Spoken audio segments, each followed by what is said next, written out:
fear is always on the other side of what it is we want to accomplish, because if we are trying to become something that we've never been or seen before, automatically the brain is like, okay, that's a danger zone. The main thing is to understand that fear is also just a habit, and fear is the emotion that you've been practicing to keep yourself in a certain place. And so I think the best thing I would say is to do is to constantly try to prove to your brain why the fear is irrational by doing little things and building up incrementally over time that take you outside of your comfort zone. So that I think the more that you have that, the more you can reinforce to your brain that there really is no tangible threat.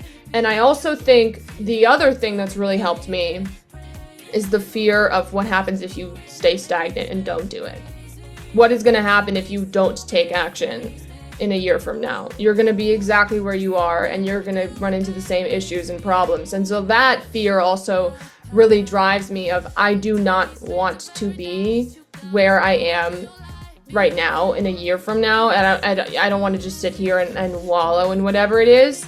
But then also on the opposite end, you need to have that vision of, okay, what happens if I do stay consistent in a year from now? What could take off for me if I really just focus and apply myself? And it's not like I'm, climbing Mount Everest every day, but just doing things consistently every single day that feel uncomfortable. What is that going to do for my life in a year from now? And I think it's important to have both the pain and the pleasure point, right, on both ends. So I think it's really clear, you need to be clear in defining, like, okay, I'm fearful of doing it, but what's the even worse fear if I don't do it? So that, I would say, make that clear for yourself.